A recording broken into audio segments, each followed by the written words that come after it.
Kabayan, interesado ka rin ba matutunan ang pag-save at invest? Let's talk about basic concepts and steps to help you start. About financial goals, right investment, diversify ng investment, and passive investment. This video is for beginners who may not have many ideas or are not sure paano magsisimula. Here are some key steps to begin your savings journey. So first, we need to set a clear financial goals. We need to identify your financial objectives. Are you savings for retirement or educations or another purposes? Once alam mo na yung goals mo, it will help you make smart decisions and guide your investment. Then, it's time to choose the right investment account. Depending on your goals, we need to select investment account. Halimbawa, pipiliin mo ba ang Pag-ibig MP2 na nagbibigay ng dividends and tax-free and can be withdraw annually or after the 5-year maturity? Or you can use your money for a time deposit like BDO, BPI, or Metrobank. So, yan. After that, maganda mag-diversify ng investments. But remember, diversification is crucial. We need to spread our money across different assets like, example, stock market, bonds, real estate. So, to reduce na rin ang risk and protect against inflation. Remember, don't put all your eggs in one basket. This is very important, especially for savings for retirement.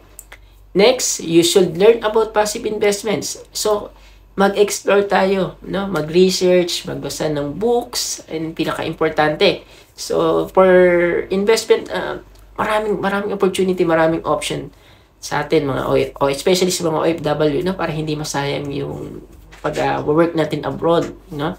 So, sa passive investment, pwede natin research yung mga stock market, or yung mga market index fund, mutual fund. Ito naman, mutual fund is diversified ng portfolio na minamanage ng mga professionals. So, pwede rin kayong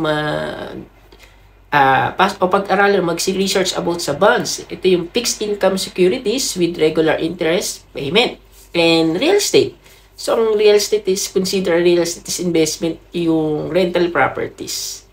At ng government bonds, no? Explore yung options like ng Pag-ibig MP2 or retail treasury bonds. Let's explore the Pag-ibig MP2 or retail treasury bonds at ng cooperative share capitals, no? Mag-check sa local area nyo ng mga cooperative investment and money market funds like ng short-term, low-risk investment.